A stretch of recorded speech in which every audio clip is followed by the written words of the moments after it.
ሰላም ለእናንተ ውድ ተማሪዎች ዛሬም በአዲስ ቪዲዮ መጥቻለሁ። የዛሬው ቪዲዮ የስምንተኛ ክፍል ሶሻል ፓርት 2 ይዤላችኋለሁ።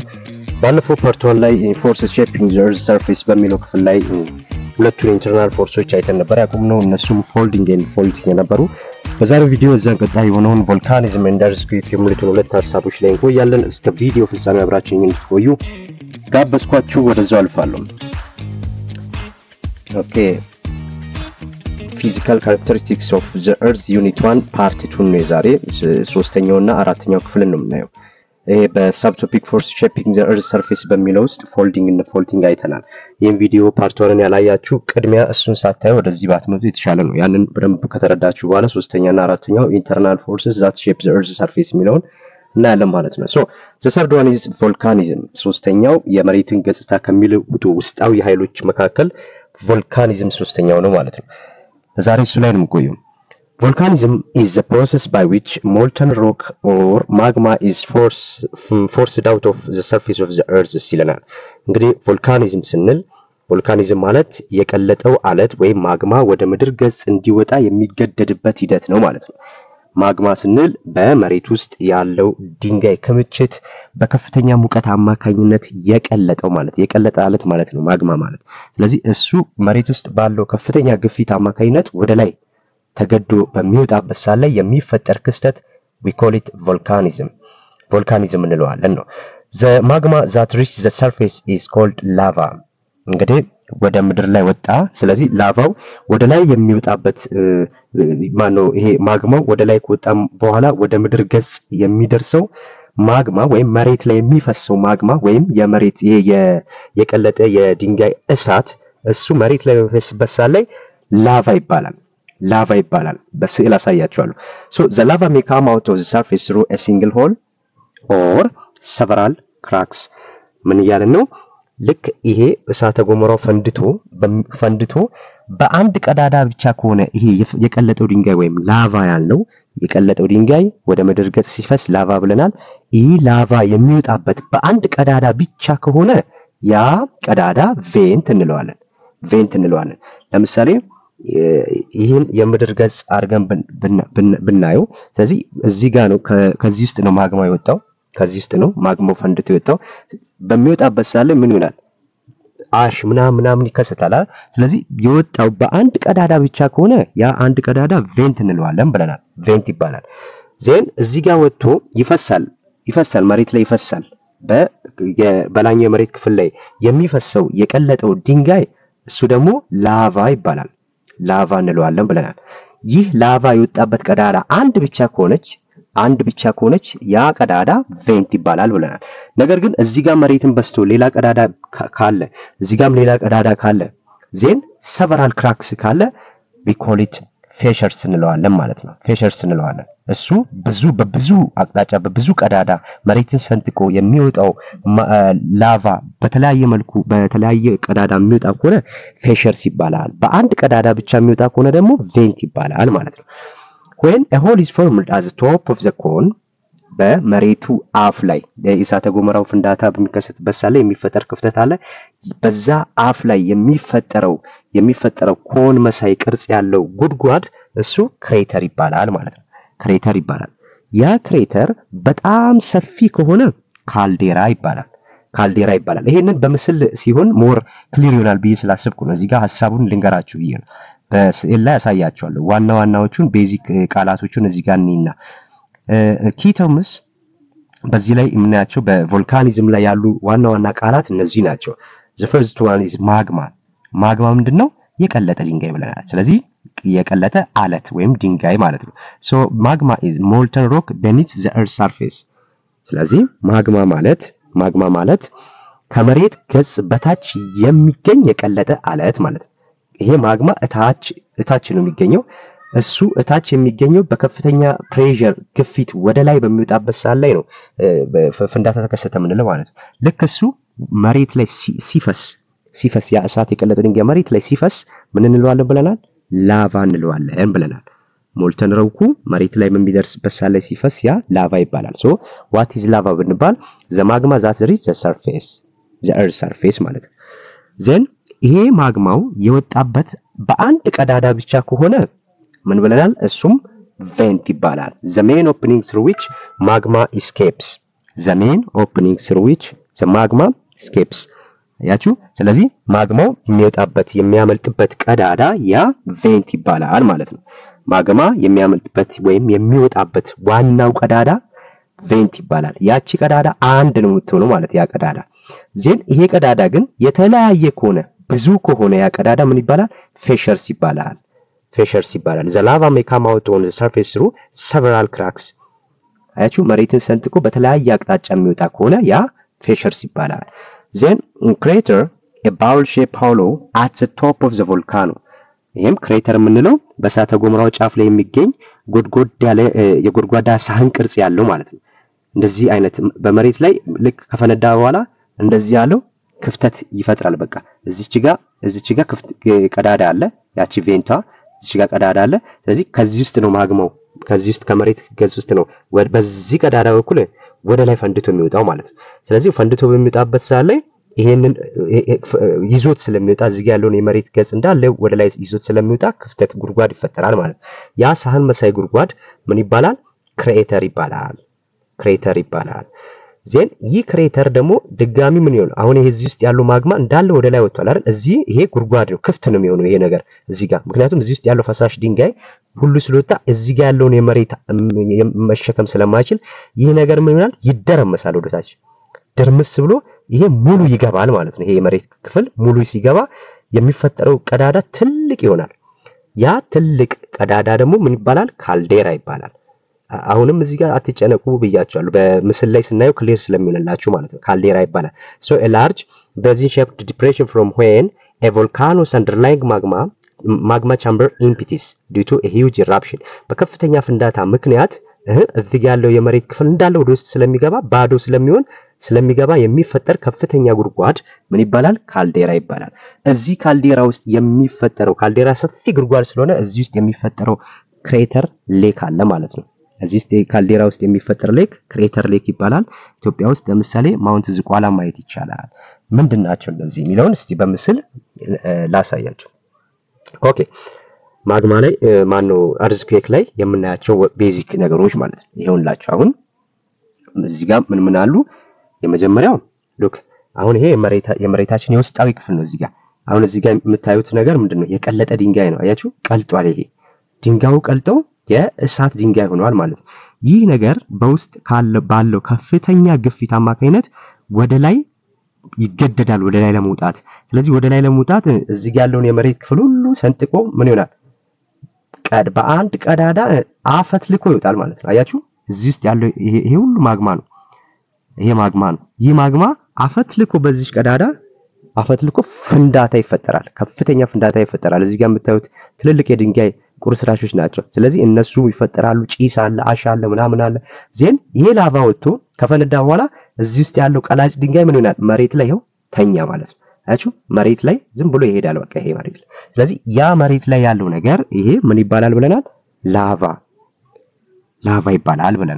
ይባላል እቺ አንዷ ቀዳዳ የመጀመሪያው ፍንዳታው ሲከሰት ያለው የመሬቱ አፍ ክፋይዋ ቀዳዳዋ ምን ትባላለች ቬንት እቺ አንድ ቀዳዳ ናታ ምክንያቱም እሳቱ የወጣበት በአንድ ቀዳዳ ስለሆነ ቬንት ይባላል ስለዚህ እዚህ ጋር የሚፈጠረውን የመሬት ጎድጓዳ ነገር ይፈጠራል እዚህ ውስጥ እንደዚህ ያለ ነገር ይፈጠራል ማለት ክፍተት ስለዚህ እሱ ደግሞ ክሬተር ይባላል ማለት ክሬተር ዜን ይሄ ነገር ይሄ ተራራ የመሰለው የድንጋይ ክምር ተደርምሶ ወደ ውስጥ ይገባና ትልቅ ጉድጓድ ይፈጠራል እዚህ ጋር ትልቅ ጉድጓድ ይፈጠራል እሱ ክሬተር ይባላል ወደዚህ ጋር እንምጣ ይሄንን ቬንትንና ላቫን እዚህ ጋር ካየን ምንድነው ፌሸርስ ቀድም ያልነው ስንል ቬንትን በደንብ ያዙ አንድ ቀዳዳ ነው ይሄ አፈትልኮ የሚወጣበት ክፍተት ማለት የመሬቱ አፍ ክፋይ የመሬት አፍ ቀዳዳ ማለት ነው ግን እሱ ቀዳዳ ይወላችሁ እዚህ ጋር ለምሳሌ ማግማው ከውስጥ አፈትልኮ ይወጣ ነው በዚህ በኩል አይደለ በዚህ በኩል ፍንዳታ ተከስቷል እሳት አለ ማለት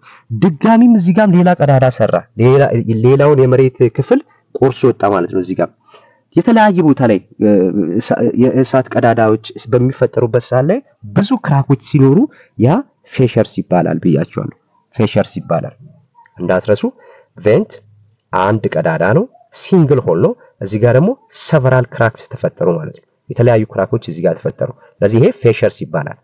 ይሄን ሐሳቡን ያዙ። ዜን ይሄ ከዚህ በኋላ ምንድን ነበር ያለው? አሁን እዚች ውስጥ ነው አይደለ እሳተ ገሞራው ወጥቶ ከዚች ቀዳዳ ነው። በዚች ቀዳዳ አማካኝነት ኢራፕት በሚያደርግበት ሳለ ከፍተኛ ፍንዳታ ስለሚኖር እዚህ ጋር ያለውን የመሬት ክፍል ሁሉ ምን ደርምሶት ይዞት ይሏል። ስለዚህ እዚህ ጋር የሚፈጠረው ሳህን መሳይ ጉድጓዳ ሳህን መሳይ ክፍተት ምን ይባላል? ክሬተር ምንለው ይሄንን ነው ማለት ክሬተር ይባላል ማለት ነው። ይሄ ክሬተር ይባላል። ክሬተር እንለዋለን ይሄንን። አያችሁ ክሬተር። ዜን አሁን ይሄ ነገር እንደዚህ ሆኖ ምን ሊሆን ይችላል? እዚህ ጋር ያለው የመሬት ክፍል ይሄ ተራራ የመሰለው የመሬት ክፍል ሊናድ ይችላል። ወዴት ነው የሚናደው? ወደ ውስጥ ሊናዳል። ወደ ውስጥ ሲናድ ከፍተኛ ጉድጓድ ይፈጠራል። ይሄ ጉድጓድ ይፈጠራል። አያችሁ ይሄ ጉድጓድ አያችሁ። ስለዚህ ይሄ ከክሬተር ትልቅ ነው ማለት ነው። ይሄኛው ማለት ነው ይሄ ክፍል አይደል? ይሄ ከፍተኛ ጉድጓድ ነው። ስለዚህ ይሄ ተደርምሶ ሲገባ ይሄንን የሚያህል ትልቅ ዋይድ የሆነ ኦፕኒንግ ይፈጠራል። አያችሁ። ስለዚህ ይሄ ደግሞ ምን ይባላል? ካልዴራ ይባላል ማለት ነው። እንግዲህ እዚህ ካልዴራ ውስጥ የሚፈጠረው ሌክ ይሄው ይሄ እዚህ ጋር ያለው ሌክ this lake is called crater lake እንለዋለን። በካልዴራ ውስጥ የሚፈጠረው ሌክ ክሬተር ሌክ ይባላል ማለት ነው። ጉድጓድ ላይ ሌላ ጉድጓድ እንደማለት ነው። ጉድጓድ ላይ ሌላ ጉድጓድ ነው የሚፈጠረው ማለት ነው። እነዚህ አራቱ ነገሮች በደንብ ለዩ። ቬንት የሲንግል ሆል፣ ክሬተር ሰቨራል ክራክስ፣ ቬንት እዚህ ጋር ኮን ሼፕድ የሆነ ዋይድ ኦፕኒንግ ነው። not wide opening is this one። ስለዚህ እዚህኛው ደግሞ በተወሰነ መልኩ ከዚህኛ ያነሰ የጉድጓድ ክፍል ነው ማለት ነው። እነዚህ አራቱ ቤዚክ ኪወርዶች ናቸው። በምስልም ይሄው ክሊር ነው ብዬ አስባለሁ። ሌላኛው ሐሳብ ምንድነው? ሌላኛው ሐሳብ ለክሬተር ሌክ ላይ በኢትዮጵያ ውስጥ ቤስት ኤግዛምፕል ብለን ማንናየን ማውንት ዝቋላ የዝቋላ ተራራ ማለት ነው። አሁን ይሄ መሬታችን ክፍል ነው አይደለ? ተራራ ነው ይሄ ተራራ ነው። ስለዚህ አሁን በዚህ በምድር ውስጥ ምን አለ? ማግማው ፈንድቶ ወጥቷል እዚህ ጋር።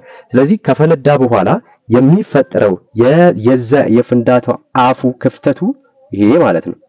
ይሄንን እዚህ ጋር ይሄ ክፍተት ክሬተር ምንለው ይሄንን ነው ማለት ነው። ክሬተር ምንለው ይሄንን ነው። ይሄው ክሬተር እንለዋለን ይሄንን። አያችሁ። ስለዚህ ክሬተር ሌክ ነው። እዚህ ውስጥ ውሃ አለ። ያ ክሬተር ሌክ ይባላል። ቤስት ኤግዛምፕል ማውንት ዝቋላ ፎር ክሬተር ሌክ ብለን ያየነው ማለት ነው መጀመሪያ ላይ። ስለዚህ ክሬተር ሌክ ማውንት ዝቋላ የሚባለው ነው ኢትዮጵያ ውስጥ የሚገኝ የዝቋላ ተራራ ምንለው ማለት ነው። ስለዚህ ይሄም በእሳተ ገሞራ ፍንዳታ የተከሰተ ነው። ስለዚህ እሳተ ገሞራው ጫፍ ላይ ምን አለ? ይሄ ክፍተት አለ ማለት ነው። ይሄ ክፍተት አለ። ያ ክፍተት ክሬተር ሌክ ይባላል ማለት ነው። ይሄ ከአክቲቭ ቮልካኖች ውስጥ አንዱ ነው። ይሄም ኢትዮጵያ ውስጥ የሚገኘው ኤርታሌ የሚባለው የእሳተ ገሞራ ባህር ነው። ስለዚህ እዚህ ውስጥ ያለው ያው የቀላጭ ድንጋይ ነው ማግማው ማለት ነው። ስለዚህ ይሄ አንዳንድ ይሞላና ይፈሳል መሬት ላይ ይፈሳል። ሲፈስ ያው ምን ይሆናል ብለናል? ላቫ ይባላል ብለናል። በሚፈስበት ሰዓት ላይ ላቫ ይፈጠራል። ዜን ያ ላቫ ደግሞ ይሄድና ከቅዝቃዜ ካገኘ በኋላ ሶሊድ ይሆናል፣ ይደርቅና ድንጋይ ይሆናል። ላቫው ፈሶ ቀልጦ ድንጋይ ሲሆን የሚፈጠረው የድንጋይ አይነት ደግሞ ኢግነስ ሮክ እንለዋለን። እሱ ኢግነስ ሮክ ይባላል ማለት ነው። ኢግነስ ሮክ ምንለው ያንን ነው። ስለዚህ እነዚህን ምሳሌዎች ትይዛላችሁ።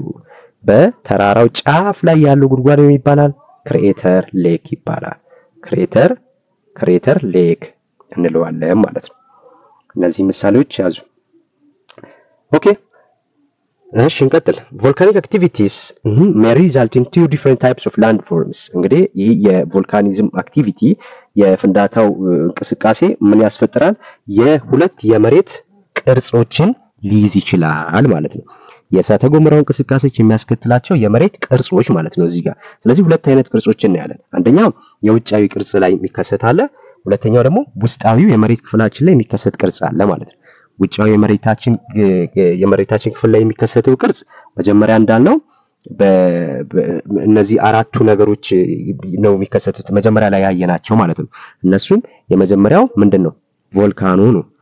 ይሄም ቮልካኖ የት ነው? መሬታችን የላይኛው ክፍል ላይ የሚከሰት ነው። ምንም እንኳን ማግማው ከውስጥ ቢወጣም ግን የመሬት ቅርጹን የሚለውጠው የላይኛው የመሬት ክፍላችን ላይ ነው። ስለዚህ ቮልካኖ አለ። ያ ማለት ቮልካኖ ልክ ሸጠጥ ያለ ልክ ቅርጽ ያለው ተራራ ነው የሚፈጥረው ማለት ነው ቮልካኖ። ሁለተኛው ምን አለ? ክሬተር አለ። ክሬተር ጉድጓድ ነው ብለናል። ስለዚህ በእሳተ ገሞራው አፍ ላይ የሚገኝ ጉድጓድ ወይም ቦታ ማለት ነው ክሬተር። ይሄም በመሬታችን የላይኛው ክፍል ላይ የሚፈጠር ገጽታ ነው። ሶስተኛው ካልዴራ ብለናል። ካልዴራ። ስለዚህ ካልዴራ ደግሞ በእሳተ ገሞራው ጫፍ ትልቅ በሆነ መልኩ አያችሁ፣ ትልቅ በሆነ መልኩ በራሱ ላይ ሲደረመስ ማለት ነው። ያ ክሬተር በሚደረመስበት ሰዓት ላይ የሚፈጠር ሰፊ ጉድጓድ ያ ካልዴራ እንለዋለን። አራተኛው በመሬታችን ላይ የሚገኘው ላቫ ነው። ይህ ደግሞ ከእሳተ ገሞራው አፍ ወጥቶ በምድር ገጽ ላይ የሚፈስ የቀለጠ ድንጋይ ማለት ነው። ስለዚህ እነዚህ ኤክስትሩሲቭ ላንድ ፎርምስ እንላቸዋለን። አያችሁ፣ አራቱ ኤክስትሩሲቭ ገጽታን የመሬታችን የላይኛው ክፍል ገጽታ የሚቀይሩ ነገሮች ምንድናቸው? ቮልካኖ፣ ክሬተር፣ ካልዴራ ኤንድ ላቫ። እነዚህ አራት ነገሮች የላይኛው የመሬታችን ክፍል ላይ የሚከሰቱ ናቸው ማለት ነው። ኢንትሩሲቭ ደግሞ ስንል ኢንትሩሲቭ ላንድ ፎርምስ ደግሞ ምንለው እነዚህ ነው። ሪዛልትስ ፍሮም ሶሊዲፋይድ ማግማ ቢፎር ሪቺንግ ዘ ሰርፌስ ኦፍ ዘ እርዝ። አያችሁ፣ የላይኛው ኤክስትሩሲቭ ምን ነበር? የላይኛው የመሬታችን ክፍል ነው። ይሄ ደግሞ የላይኛው የመሬታችን ክፍል ላይ ሳይደርስ እዛው በመሬት ውስጥ የሚፈጠር የቀለጠ ድንጋይ አይነት ነው ማለት ነው። የላይኛው የመሬታችን ክፍል ላይ ሳይደርስ እዛው የሚፈጠር ነው ማለት። እነሱም አራት አይነት ናቸው። when magma collects in the crust it forms what? batholith, laccolith, dikes and sills። እነዚህ አራት ናቸው ማለት ነው። እነሱም አንድ ባንድ እናያቸው። እንግዲህ ባቶሊዝ ስንል ባቶሊዝ የኢንተርናል ነው ብለናል። ኢንተርናል ላንድ ፎርም ነው፣ በውስጣዊ የመሬት ክፍል ነው። ላይኛው የመሬት ክፍል ላይ ሳይደርስ እዛው የሚፈጠር ነው ማለት። ባቶሊት is a very large mass of magma which accumulates in the crust። አያችሁ፣ ይሄ በመሬት ስር ነው፣ መሬት ስር የሚገኝ የቀለጠ ድንጋይ ነው። ይህ የቀለጠ ድንጋይ ክምችት እጅግ በጣም ብዙ ነው ማለት ነው። ስለዚህ ይህ የመሬታችን ክፍል ውስጥ የሚገኘው የቀለጠ ድንጋይ ክምችት በሚደርቅበት ሰዓት ላይ የሚፈጠረው አለት ያ ባቶሊዝ እንለዋለን ማለት ነው። እንዳትረሱ፣ ጥልቅ አለት ነው ማለት ትልቅ አለት ነው። ይሄ ትልቅ አለት ነው። ስለዚህ ሜቢ እስከ 100 ካሬ ኪሎ ሜትር በላይ በሆነ በጣም ትልቅና መደበኛ ያልሆነ ቅርጽ ያለው የውስጥ የድንጋይ ክምችት ነው ማለት ነው። የድንጋይ ክምችት ነው። ስለዚህ በማግማው ትልቅ ስብስብ ከመሬት ጥልቅ ውስጥ የሚፈጠር ክስተት ነው። ማግማው ትልቅ ነው። እዚህ ጋር ያ ትልቅ የማግማ ስብስብ እዛው ደርቆ ሲቀር የሚፈጠር የመሬት ክፍል የመሬት ገጽታ ክፍል የውስጠኛው የመሬት ክፍል ገጽታ ምን ይባላል? ባቶሊዝ ይባላል ማለት ነው። ባቶሊዝም ከምን ጋር ነው የምታያይዙት? ላርጅ ማስ ኦፍ ማግማ። ይሄ ስዕል ማለት ነው። እዚህ ጋር ይሄ ቀዩ የቀለጠ ድንጋይ ነው። ስለዚህ እሱ ባቶሊዝ ነው። ከሌሎቹ የተለየ መጠን ነው ያለው ማለት። ይህ እዚሁ ደርቆ ይቀራል። ከፍተኛ የሆነ የኢግነስ ሮክ ታይፕ ይፈጠራል ማለት ነው። ሁለተኛው ላኮሊዝ የምንለው ነው። this is a mushroom shaped body of intrusive igneous rock smaller than batholith። አያችሁ፣ ከባቶሊዝ ያነሰ ልክ እንጉዳይ መሳይ ከእንጉዳይ ቅርጽ ያለው ማለት ነው። እንጉዳይ ቅርጽ ያለው የውስጥ ድንጋይ ነው። የትኛው ነው ማለት ነው? ይሄ ነው። አሁን ባቶሊዝ እንደ ባህር ተኝቷል። እዚህ ላይ ልክ ተኝቶ ይሄ ደግሞ ክፍተት ያገኝ በሁለት ድንጋዮች መካከል ላይ ይገባል ማለት ነው። ሰንጥቆ ድንጋዮቹን ይገባል እዚህ ጋር። ስለዚህ ይገባና በግራም በቀኝም ይፈሳል። በይሄ ድንጋይ መካከል ነው ባይዞ እዚህ ውስጥ ያለው ማለት ነው። ኢግነስ ሮክን ሰንጥቆት ነው የሚገባው። ስለዚህ ይሄን ቅርጽ ይዛል። ይሄ የእንጉዳይ ቅርጽ ማለት ነው። ስለዚህ ይሄንን ቅርጽ የሚይዝ የድንጋይ አለት የአለት ሲጠጥር ወይም ሶሊዲፋይ በሚሆንበት ሰዓት ላይ የሚፈጠረው የውስጠኛው መሬታችን ክፍል ላኮሊዝ ይባላል ማለት ነው። ላኮሊዝን እንዴት ሊያዝ ካላችሁ a mushroom shaped body of intrusive igneous rock። አያችሁ፣ በኢንትሩሲቭ ኢግነስ ሮክ በሁለት ይከፈላል፣ ኤክስትሩሲቭ ኢንትሩሲቭ ኢግነስ ሮክ ብለን። ስለዚህ ኤክስትሩሲቭ በእርግጥ ስለ ድንጋይ እዚህ ላይ ኮንሰፕቱ አይደለም። ስለዚህ እንዝላለውና ሐሳቡን ብቻ ነው። ስለዚህ በኢንትሩሲቭ ኢግነስ ሮክ መካከል ገብቶ የእንጉዳይ ቅርጽ የሚይዝ የድንጋይ ክምችት አይነት ምን ይባላል? ላኮሊዝ። ሶስተኛው ዳይክ ነው። ዳይክ ደግሞ ምንለው it is formed when magma solidifies in a vertical or near vertical crack። in a vertical ሲለን ወደ ላይ ቀጥ ብሎ የሚወጣ የእሳትን አለት ማለት ነው። ይሄ የቀለጠው አለት ወደ ላይ ቀጥ ብሎ የላኛውን የመሬት አለት የላኛውን አለት ይሄ ድንጋይ ነው፣ እሱን ወደ ላይ ገፋዋል ማለት ነው በኃይል። ስለዚህ ገፍቶት ቀጥ ብሎ የሚወጣ ቨርቲካል ከሆነ ቨርቲካል በሚሆንበት ሳለ ይሄ ማለት ነው እሱ ዳይክ ይባላል ኒር ቨርቲካል ሲል ይሄንን ነው ለቀጥ ባይልም ትንሽ ወደ ቀጥ ወደ ማለት ይሄደ ማለት ነው አይደል ዳይክ ነው ይሄም ዳይክ ነው ስለዚህ እንደዚህ ወደ ላይ እሳቱ በሚወጣበት የቀለጠው ድንጋይ በሚወጣበት ሳለ የሚፈጠረው የውስጠኛው መሬታችን ክፍል አይነት ምን ይባላል ዳይክ ስለዚህ ዳይክን ከምን ጋር ታገናኙታላችሁ vertical upward ነው የሚሄደው ማለት ነው upward ይሆናል so the last one is seal ደግሞ near horizontal ነው horizontal ይሄ ማለት ነው seal ስለዚህ ይገባል ከዛን በሁለት ድንጋዮች ማራር ፓራሌል ይተኛል ይሄ ስለዚህ ይተኛና እዚሁ ቀልጦ ይቀራል መጨረሻ ላይ ማለት ነው ቀልጦ ይቀራል ስለዚህ ይህ የሲል ምንድነው ስንባል ምን ማለት እንችላለን ማግማው ልክ የወጣው ማግማ እዚሁ ይተኛል ማለት ነው ማግማው ከተኛ ስለዚህ ይሄ የተሰረሰረ ድንጋዮቹም ያደርጋል ይሰረስርና ይገባል ማለት ነው የአለቱን ንብርብሮች ይሰረስርና ይገባና ተመሳሳይ ይሆናል ወይም ፓራሌሊ ይተኛል ማለት ነው ስለዚህ ይህ ጠፍጣፋና አግድም ድንጋይ ይፈጠራል እዚህ ጋር ይሄ ይቀልጣል ይቀዘቅዛል የሆነ ሳለ ከዛ ድንጋይ ይሆናል ኢግነስ ሮክ ይሆናል ያ ድንጋይ ምን ይባላል ጠፍጣፋ ድንጋይ ነው አይደል ስለዚህ ያ ክስተት ምን ይባላል ሲል ይባላል ስለዚህ እነዚህ ኢንተርናል የምንላቸው ናቸው ምን ይሄ ኢንትሩሲቭ ላንድ ፎርምስ ነው ያ ኤክስትሩሲቭ ላንድ ፎርምስ ቀድም ያየናቸው ናቸው ማለት ነው እነዚህ አራቱ በእሳተ ገሞራ አማካይነት የሚፈጠረው የመሬት ቅርጽ ውስጣዊና ውጫዊ ብለን ያልናቸው እነዚህ ነው ማለት ነው አሁን ወዴት የምናልፈው ታይፕ ኦፍ ቮልኬኖስ ስንት አይነት የእሳተ ገሞራ አይነት አለ ስንል based on their activity በእንቅስቃሴው ላይ ዲፔንድ ሆነን volcano are classified as 3 እንቅስቃሴው ስንል ምንድነው አሁን እየፈነዳ ነው ወይ በቅርብ ጊዜ መፈንደት ተስፋ አለ ወይስ ጭራሽ ተስፋ የለውም የሚለውን ነገር ነው የሚያስ so the first one is active volcano currently erupting አሁን እየፈነዳ ሊሆን ይችላል currently erupting or showing sign of future eruption ስለዚህ የቅርብ ወደፊት የመፈንዳት ምን ምልክት የሚያሳይ ወይም አሁንም እየፈነዳ ያለ ከሆነ የአክቲቭ ቮልካኖ ንቁ የሆነ ማለት ነው ንቁ ቮልካኖ ነው ስለዚህ በቅርብ ሰዓት የመፈንዳት አዝማሚያ ያለው ወይም አሁንም እየፈነዳ የሚችል ከሆነ that is called active volcano example of active volcanoes are this one ኤርታሌ አሁን ቅድም ያየነው ማለት ነው ኤርታሌ አሁን ያየነው አፋር የሚገኘው የእሳተ ገሞራ ባህር ፈንታሌ ዱቢ ይሄኛውም ሁለተኛው ነው እዛው አካባቢ የሚገኙ ናቸው እነዚህ ዳማሂላሂ ይሄኛው ሶስተኛው የአክቲቭ ቮልካኖ ናቸው ፈተና ላይ ሜቢ እነዚህ ሊጠይቋችሁ ይችላሉ which one is the following is example of active volcano ሊላችሁ ይችላሉ ስለዚህ እነዚህ ሶስቱን ትይዛላችሁ ሁለተኛው ዶርማንት ቮልካኖ ነው ዶርማንት ነው ይሄ ምንም አይነት ምልክት አያሳይም ለጊዜው ማለት ነው so has not erupted for a long time but could erupt again ስለዚህ ለብዙ ጊዜያት ፍንዳታ ምልክት አላሳየም አልፈነዳም ግን በማይታወቅ ሰዓት ላይ የመፈንዳት አቅም አለ ተኛ እንጂ አልሞተም ማለት ነው አያችሁ ተኝቷል ስለዚህ የተኛ ሰው ደግሞ የመንቃት ፕሮባቢሊቲ ያለው ማለት ነው ስለዚህ ሊነሳ ይችላል ያ ማለት የሆነ ጊዜ ሊፈነዳ ይችላል ተስፋ አለው ሙሉ በሙሉ ተስፋ የለም ተብሎ የሚባል አይደለም ማለት ነው ለዚህ ደግሞ ኤግዛምፕል ታታሊ ኤንድ ደባሁ የሚባሉት ማለት ነው ታታሊ ኤንድ ደባሁ are example of what dormant volcanoes እንዳትረሱ dormant volcano ባይፈነዳም ለረጅም ጊዜ ፍንዳታ ባያሳይም የመፈንዳት አቅም ግን አለው could erupt again the last one is extinct volcano ይሄ ምንም አይነት ተስፋ የሌለው ነው so it is not expected to erupt ever again or dead ነው እዚህ ጋር sleep አረገ እንጂ አልሞተም አይደል dead አይደለም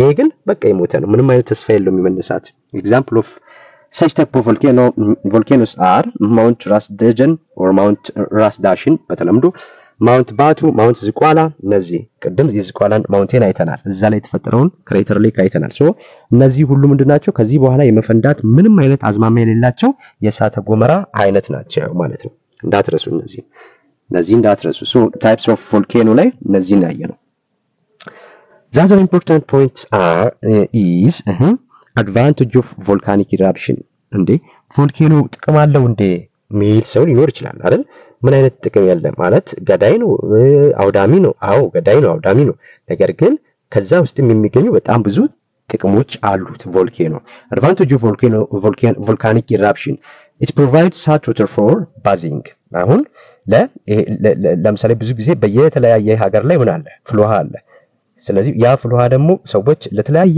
ፐርፐዝ ይጠቀሙታል አንዳንዱ ለመድኃኒትነት ይጠቀሙዋል ከሌላ ቦታ እየመጡ ሁሉ ፍልውሃ ይገባሉ ያም ለምንድነው ያ ፍልውሃ ምክንያቱም በእሳተ ገሞራ የሚፈጠር ስለሆነ ያ የእሳተ ገሞራ ፍንዳታ ከውስጥ ይዞት የሚወጣ ብዙ ማዕድን ስላለ በዛ አማካኝነት ውሃው ያ ማዕድን ክምችት ሊኖር ይችላል ተብሎ ስለሚታሰብ ለተለያየ ፐርፐስ እንጠቀመዋለን ማለት ነው። አንደኛው ለሻወር ሊሆን ይችላል፣ ራስን በፍል ውሃ ለማስመታት ሊሆን ይችላል። ስለዚህ ያ ሁሉ ጥቅም አለው። እናንተ ስትይዙ ግን ይሄን ሁሉ ሳይሆን ለምንድነው በፐርፐስ ስንል ሆት ዋተር እናገኛለን፣ ፍል ውሃ እናገኛለን። አለቀ። The second importance of this volcanic eruption helps to generate geothermal energy. ሁለተኛው የከርሰ ምድር ኃይልን ለማመንጨት ማለት ነው። የከርሰ ምድር ኃይል እናመነጭ ይችላል። በመሬት ውስጥ በከርሰ ምድር ውስጥ በሚገኝ ሞቃታማነት የተነሳ በሚፈጠር እንፋሎት ያ ጂኦተርማል ይፈጠራል። በጂኦተርማል ኃይል ማግኘት ይቻላል ማለት ነው። ጂኦተርማል ይፈጠራል። ይህ እንግዲህ በጂኦተርማል ኃይል በምንልበት ላይ በእሳተ ገሞራው ክልሎች ውስጥ የሚገኙ ያንን ሙቀት በመጠቀም ለመብራትና ለኢንዱስትሪ የሚውል ንጹህ የጂኦተርማል ኃይል ለማመንጨት ይጠቅማል ማለት ነው።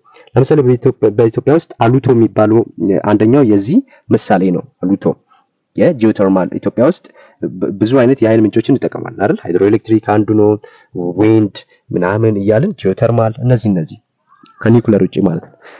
ኦኬ ሁለተኛው እሱ ነው። ሶስተኛው provides fertile soil that is good for farming አለ። ይሄ ለማፈርን ለማግኘት ማለት እንዴት ነው የሚገኘው ስንል እንግዲህ በከርሰ ምድር ውስጥ አመድ አለ አይደለ? በሚፈነዳበት ሳለ በሚፈጠር አመድ አለ። ከዛ ደግሞ ያ አመድ እንደገና ደግሞ ምን አለ? ላቫ አለ። እነዚህ ሁለቱም ሲበሰብሱ ምን ይሆናል? እጅግ ለም የሆነ ፈርታይል የሆነ አፈር ይፈጥራል ማለት ነው። ያ አፈር ለተለያየ ፐርፐስ እንጠቀምበታለን ለግብርና ላይ። ስለዚህ ፈርታይል አፈር ይፈጥራል። ከውስጥ ያለው ሙሉ ገልብጦት ስለሚወጣ በውስጥ ያለው ማዕድናት ኢምፖርታንት ማዕድናት የሚባሉ አሉ አይደል? ለመሬታችን አስፈላጊ የሆኑ ማዕድናት እነሱን ስለሚያገኝ የላይኛው መሬት ገጻችን፣ ስለዚህ ያም ለግብርና አሪፍ የሆነ መሬት እናገኛለን። አራተኛው it creates dramatic scenery that can attract tourists። ይህም ብዙ ጊዜ በእሳተ ገሞራ አማካይነት የተፈጠረውን ገጽታ ለማየት ቱሪስቶች ይመጣሉ። ይሄንን ነገር ለማየት ማለት ነው።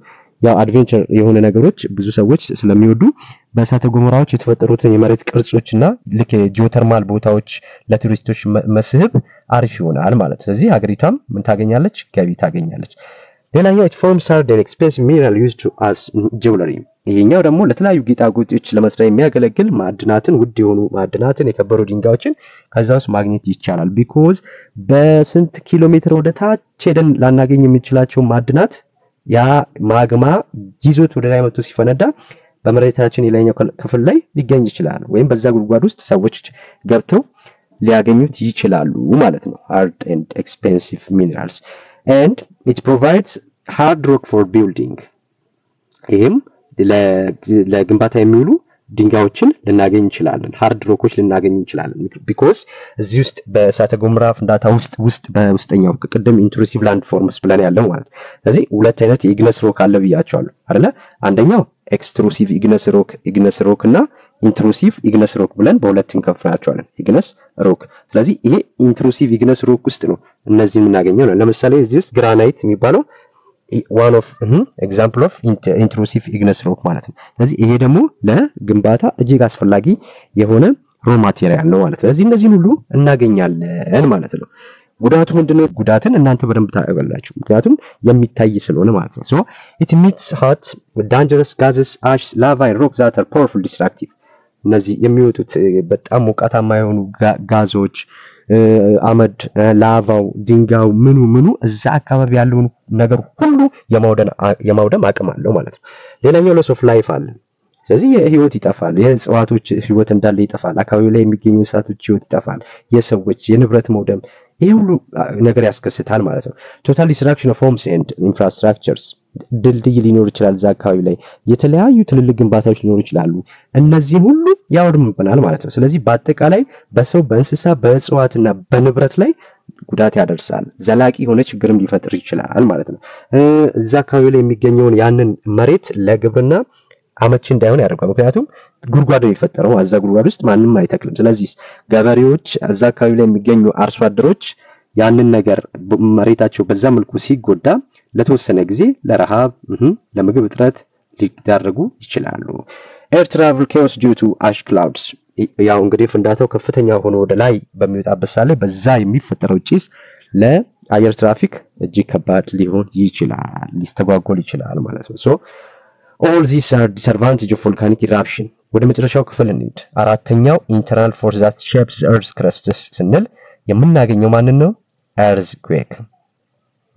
ይሄ ደግሞ እሳተ ገሞራ ማን ነው? የመሬት መንቀጥቀጥ የመሬት ንዝረት መንቀጥቀጥ እንባለው ኖርማሊ የምናውቀው ስለሆነ ኦኬ። እዚህ ላይ ደግሞ ምንድነው የምናየው? The earthquakes are sudden movement in the earth's crust። እንግዲህ ይሄ ድንገተኛ የሆነ በመሬት ውስጥ የሚፈጠር ምንድነው? ንዝረት እንቅስቃሴ ወይም መንቀጥቀጥ ነው ማለት ነው። They are caused by internal movement deep down inside the earth። ስለዚህ ይህ ደግሞ የሚፈጠረው በውስጣዊ ኃይል አማካይነት የሚፈጠር የመሬት መናወጥ ነው ማለት ነው። የመሬት መናወጥ ነው። So earthquakes are frequently associated with faults። ፎልቲንግ ታውቃላችሁ አይደለ? ስለዚህ ፎልቲንግ ስለዚህ ይህ earthquake የትኛው ኢንተርናል ፎርስ ጋር ይገናኛል ስንል ከፎልቲንግ ጋር ነው ማለት ነው። ፎልቲንግ don't forget this one። earthquakes are frequently associated with faults ሊጠይቋችሁ ይችላሉ። when an earthquake occurs vibrations from the center አያችሁ ልክ ይህ የመሬት መንቀጥቀጥ በሚከሰትበት ሰዓት ላይ ከመሬት ውስጥ የሚፈጠር ንዝረት ወደ ተለያየ መሬት ክፍል ይሰራጫል ማለት ነው። የተፈጠረው ሌላ ቦታ ሊሆን ይችላል ሌላ ሀገር ሊሆን ይችላል ግን እዚህ ሊሰማን ይችላል። ባለፈው ጊዜያቶች የተከሰቱት ባለፈው አመት የተከሰቱት ነገሮች ማለት ነው። እዛ ወደ አፋር አካባቢ የሚፈጠረው የመሬት መንቀጥቀጥ አዲስ አበባ ድረስ ሲሰማ አስተውለናል አይደለ? ያ ዌቭ ነው ማለት ነው። ስለዚህ ሴንተር ትኖራለች ፎከስ ምንላ ፖይንት አለች እቺ ፎከስ ናት። ስለዚህ እቺ ፎከስ እቺ ዋናዋ የመሬት መንቀጥቀጥ የምትከሰትበት ቦታ ናት ማለት ነው። እዚች ጋር የሚከሰተው የመሬት መንቀጥቀጥ ሃይፖሴንተር ትባላለች እቺ ፎከሷ ማለት ነው። ፎከሰሩ ሃይፖሴንተር ሶ እዚች ጋር ዋናዋ ስታርት መጀመሪያዋ ናት። ዜን ይህ ነገር ወደ ላይ የመሬታችን ክፍል ይመጣል። ይሄ ውስጥ ነው። ስለዚህ የመሬታችን ክፍል ይመጣል እቺኛዋ ማለት ነው። እቺ ደግሞ ኢፒሴንተር ትባላለች። ስለዚህ እዚህ ጋር ስትሮንግ earthquake ነው ያለው።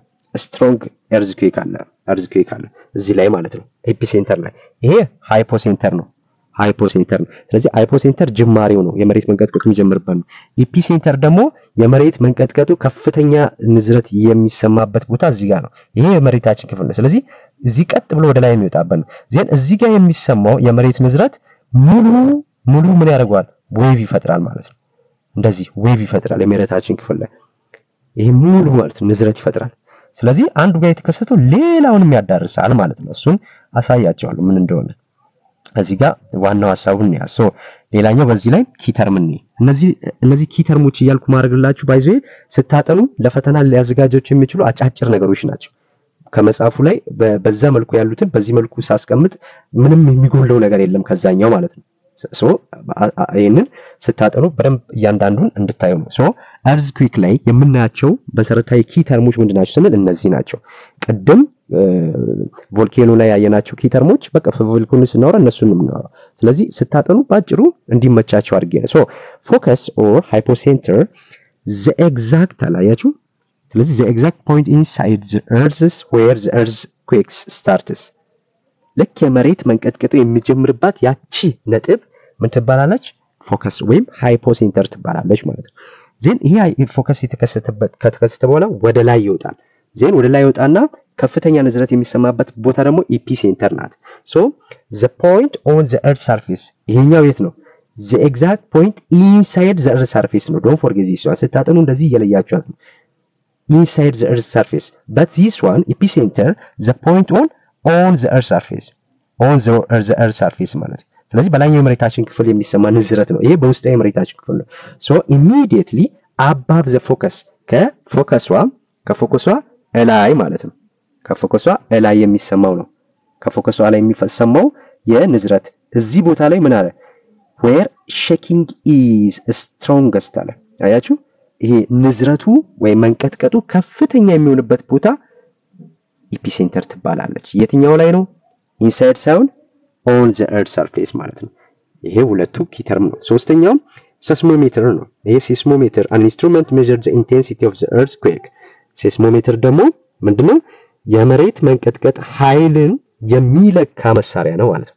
ኃይሉን ነው የሚለካው ምን ያህል መጠኑን ማለት ነው ስለዚህ an instrument measures the intensity ኃይሉን ወይ መጠኑን የሚለካበት ማለት ነው and it is recorded on a seismograph ስለዚህ ይህ ለምሳሌ ይሄ ሴስሞሜትር ለካ የለካውን መጠን የምንመዘግብበት ቦታ ሴስሞግራፍ ይባላል ማለት ነው የምንለካበት መሳሪያው ሴስሞሜትር ይባላል ያ ሴስሞሜትር የለካውን ቁጥር የምንመዘግብበት ደግሞ ሴስሞግራፍ ይባላል ሪከርድ የምናደርግበት ማለት ነው the fourth one is Richter scale Richter scale ከዚህ ቃል ጋር ፋሚሊያር ናችሁ ያስባሉ ብዙ ጊዜ በሚዲያ ነገር ምን ሰማው ይሄንን ነው ባለፈው አመት ማለት ስለዚህ ይሄን ያለ Richter scale ተመዘገበ ይሄን ያለ Richter scale ተመዘገበ እንላለን so Richter scale ስንል the scale which gives the magnitude ምናለን አሁን የመሬት መንቀጥቀጥ መጠኑን ማግኒቲዩዱን የሚለካበት ሚዛን ነው ማለት ነው ሚዛን ነው ልክ ሚዛን ላይ ስናስቀምጥ አንድ ነገር ምን ይሆናል 1 ኪሎ ግራም 2 ኪሎ ግራም 3 ኪሎ ግራም እያለ ይነግረናል አይደል ልክ እንደዛ this Richter scale ያ ነው ማለት ነው Richter scale ያ ነው ስለዚህ ሚዛኑ ልኬቱም ከስንት እስከ ስንት ነው ከ0 ይነሳና እስከ 9 ድረስ ይደርሳል ማለት ነው 0 up to 9 ስለዚህ ከ0 እስከ 9 የሚደርስ ነው look አሁን ከዚህ እስከዚህ በዚህ ሬንጅ ውስጥ ነው የሚኖረው ማለት ነው በዚህ ሬንጅ ውስጥ ስናይ look if the magnitude of the earthquake በሬክተር ስኬል ስንለካ if it is less than or equal to 5 then ምን እንሆናለን ማይነር ኦር ላይት ይባላል ማለት ነው ስለዚህ የበሬክተር ስኬል የለካ ነው መጠን ከ5 በታችና 5 ከሆነ ይሄን ያህል ጉዳት አያደርስም ላይት ነው ማለት ነው ጉዳቱ ምንም ይሄን ያህል ከፍተኛ አይደለም በሰውም በእንስሳት ላይ ይሄን ያህል ጉዳት ላያደርስ ይችላል የፍጹም አያደርስም ማለት ግን አይደለም ስለዚህ ላይት ነው ማይነር ኦር ላይት ከስንት እስከ ስንት ከ5 ካነሰ ዜን ከ5 እስከ 7 ሲሆን ደግሞ ሞደሬት ኦር ስትሮንግ ነው መካከለኛ ወይም ከፍተኛ ነው ይሄ ማለት ነው 5 6 7 ሲሆን መካከለኛ ይሄ ሌዛም 5 ነው እዚህ ጋር ሌዛም 5 ነው ይሄ ሌዛም 5 ነው ሌዛም ከ5 በታች ከሆነ ምን ይባላል ከ5 በታች ከሆነ ላይት ይባላል 4 3 2 1 ምናምን ሲሆን ማለት ነው ላይት ነው ትንሽ ነው ከዛ 5 6 7 ሲሆን ደግሞ ሞደሬት ኦር ስትሮንግ ይሆናል ማለት ነው ከፍተኛ ወይም መካከለኛ ይሆናል 7 እና 8 ላይ ሲሆን 8 ሲሆን 7 እና 8 ሲሆን it is an indication of major earthquake ያያችሁ ይሄ ምልክት ነው የከፍተኛ የመሬት መንቀጥቀጥ ምልክት ነው ማለት ነው ስለዚህ ጉዳቱ ከፍተኛ ይሆናል ማለት ነው above 8 or more it is considered as great one በቃ ከ7 ማን ነው ከ8 በላይ 8 እና 9 ሲሆን ይሄ አውዳሚ ነው በቃ ዲቫስቴቲንግ ነው ማለት ነው 8 9 ሲሆን እንዳትረሱ ከ5 በታች ሲሆን ላይት ነው ከ5 እስከ 7 moderate or strong 7 and 8 major earthquake 8 and 9 what great one ከፍተኛ ነው ማለት ነው ይህ ከዚህ ሰውረን ነው ኦኬ the last point እሺ የመጨረሻ ሳይሆን እቺኛዋን እንያት ምንድነው ሚለውን ቀደም ያልኳችሁ ፖይንት ይሄንን ነው እዛ ጋር ሶ እዚህ ጋር ሚለ ምንድነው ከዛ በፊት ከዚህ ከጽሁፍ በፊት ይሄን ምስል አስረዳችሁ እንግዲህ የእርዝኩዌክ እንዴት ነው ብለናል ቅድም አሁን ከፎልቲንግ ጋር ይገናኛል ብለናል ፎልቲንግ ምንድነው ክራክ ነው አይደለ ፎልቲንግ ሉክ እዚህ ጋር ፎልት አለች አይደል ይሄ ክራክ ነው የመሬት መሰንጠቅ ማለት ነው አይደለ ፎልዲንግ the bending of rock ነው ፎልዲንግ ስንል ይሄ ግን ፎልቲንግ ግን ክራክ ነው የመሬት መሰንጠቅ ነው እርዝኩዌክ የሚከሰተው ከዛ ጋር ነው ብለናል ከዚህ ከፎልቲንግ ጋር ነው የሚገናኘው አሁን እቺ ቀይዋ ነገር እቺ ደመቅ ላርጋት እቺ ምንድናት ፎከስ ትባላለች ማለት ነው ፎከስ ኦር ብያቻለሁ ሃይፖሴንተር እቺ ሃይፖሴንተር ትባላለች ማለት ነው ሃይፖሴንተር ሶ እቺ ፎከስ ምንድናት ብለናል እርዝኩዌክ የሚጀምርባት ቦታ ናት አያችሁ እቺ እርዝኩዌክ የሚጀምርባት ቦታ ናት ማለት ነው ስለዚህ እርዝኩዌክ በሚኖርበት ሰዓት በፎልቲንግ ጋር ይገናኛል ብለናል ዜን እቺኛዋ የሚጀምርባት ቦታ ናት ከፍተኛው የመሬት መንቀጥቀጡ የሚሰማበት ቦታ የት ናት ቀጥ ብለን ስንሄድ እቺ ሃይፖሴንተር ማለት ነው ማን ነው ኢፒሴንተር እቺ ናት አያችሁ እቺ ቀይዋ መስመር ሶ እቺ ቀይዋ መስመር ኢፒሴንተር ናት እቺ ኢፒሴንተር ትባላለች ማለት ከፍተኛ ሼኪንግ የሚሰማበት ቦታ ነው ሃይፖሴንተር ኢፒሴንተር ዜን እዚህ ጋር ፎከስ ሲጀምር በሚጀምርበት ሰዓት ላይ ምን ይሆናል ሙሉ ምድርን ዌቭ አለ ይሄ ሞገዱን ይቲ ልክ ወንዝ ላይ ወይም ባልዲ ውስጥ ማሙልታችሁ የሆነ ነገር ስትጥሉበት ይሄንን አይነት ቅርጽ ነው የምታዩት አያችሁ ስለዚህ ይሄ ዌቭ ነው ሌላ ቦታ ሄዶ እንዲሰማ የሚያደርገው ማለት ነው እንደዚህ ዌቭ ፍሮንትስ እነዚህ ዌቭ ፍሮንቶች ናቸው ምን እንዲሆን መሬታችን ሌላ ቦታ የተንቀጠቀጠው እኛ ጋር ንዝረቱ እንዲሰማ የሚያደርገው ማለት ነው። ሶ ዶንት ፎርጌት ፎከስ ኤፒሴንተር ፎልት ከእርዝኩዌክ ጋር እንደሚገናኝ እንዳትረሱ ማለት ነው። እዚህ ጋር ምንድነው የሚለን the ring of fire የእሳት ቀለበት ይለናል። እንግዲህ ከምን ጋር ነው የሚያያዘው የእሳት ቀለበት? ring of fire ምን ይለናል? also referred to as circumpacific belt ring of fire ይሄን ያዙ ፈተና ላይ ይመጣል። yes ring of fire is also refers to as what circumpacific belt ይባላል። It is a path along the Pacific Ocean characterized by active volcanoes and frequent earthquakes አለ። እንግዲህ ይህ የእሳት ቀለበት circumpacific belt የሚባለው ወይም ተብሎ የሚጠራ ሲሆን ምንድነው በፓሲፊክ ውቅያኖስ ዙሪያ የሚገኝ ንቁ የእሳተ ገሞራዎችና ተደጋጋሚ የመሬት መንቀጥቀጦች የሚከሰቱበት ቦታ ነው ማለት ነው። አክቲቭ ቮልካኖች ያሉበት ቦታ ነው። yes active volcano and frequently በተደጋጋሚ earthquake የሚፈጠርበት ቦታ ምን ይባላል ከተባላችሁ ring of fire or circumpacific belt በፓሲፊክ ውቅያኖስ አካባቢ የሚገኝ ማለት ነው። the majority of earth's volcano አያችሁ አብዛኛው መሬታችን ላይ የተከሰቱት የመሬት መንቀጥቀጦች 75% የተካሄደው እዚህ አካባቢ ነው። yes and earthquake 90% take place along the ring of fire ስለዚህ ይሄኛው 90% የመሬት መንቀጥቀጥ የሚከሰተው የት ነው? the ring of fire በሚባለው አካባቢ ወይም circumpacific belt በሚባለው የፓሲፊክ ውቅያኖስ አካባቢ ነው ማለት ነው። 75% የመሬት መንቀጥቀጥ 90% 75% የእሳተ ገሞራ ፍንዳታ 90% የመሬት መንቀጥቀጥ የሚከሰተው የት ነው? እዚህ አካባቢ ነው። ring of fire or circumpacific belt የሚባልበት ቦታ ማለት ነው። the last point is effects of earthquake ይሄም እዚህ ላይም ጊዜ አልፈጅም ያው የመሬት መንቀጥቀጥ ምን አይነት ኢፌክቶች አሉት የሚለው ነው እዚህ ጋር የምናየው። ልክ እንደ እሳተ ገሞራ ፍንዳታ ሳይሆን ይሄኛው ምንም ልናገኝበት የሚችለው ከጉዳት ውስጥ የሚገኝ ጥቅም የለውም ማለት ነው። so effect of earthquake loss of life and destruction of property ውድመት ጉዳት ነው እዚህ ጋር ያለው። ስለዚህ የህይወት መጥፋት የንብረት መውደም አንደኛ ላይ ያስከትል የሚችለው displacement of parts of the earth crust vertically or horizontally ስለዚህ የመሬት ምክንያቱም የመሬት ምንድነው የመሬት መሰንጠቅ ነው ለና አይደል? ስለዚህ የመሬት መሰንጠቅ ወደ ታች ሊገባ ይችላል ወይም ወደ ጎን ሊንሸራተት ይችላል ማለት ነው። ያ በዛ አካባቢ ላይ የሚፈጠር የዚህ የመሬት ዲስፕሌስ መሆን ብቻ ሳይሆን ሰዎችም እዛ አካባቢ ላይ ያሉት ዲስፕሌስ ይሆናሉ። ምክንያቱም ልክ እንትን ሲከሰት የመሬት መንቀጥቀጥ ሲከሰት ምን ሊከሰት ይችላል? አብሮ የመሬት መንሸራተቱ ማለት ይሄ የመሬት መንሸራተቱን የሚያስብል ላንድ ስላይድ የሚለው ስለዚህ እዛ አካባቢ ላይ ያሉ ሰዎች ሁሉ ለጉዳት ይዳረጋሉ፣ ይሰደዳሉ። እነዚህ ነገሮች ሊከሰቱ ይችላሉ። and deep cracks in the surface of the rocks and also the devastation of cities, fires and diseases የከተሞች መውደም ይከሰታል። በሽታዎች ሊስፋፉ ይችላሉ። እነዚህ ነገሮች the rise of lowering of the sea floor ይህ ሁሉ የሚከሰተው በምን አማካኝነት ነው? በመሬት መንቀጥቀጥ አማካኝነት ነው ማለት ነው። ስለ መሬት መንቀጥቀጥ ጉዳት ይሄን ያህል ብዙም ልላችሁ የሚችለው ነገር የለም። ምክንያቱም መጽሐፍ ስለምትችሉት ማለት ነው። ማንኛውም ውድመት የሚከሰቱ ነገሮች ሁሉ ከዚህ ጋር የተያዙ ስለሆኑ ማለት ነው።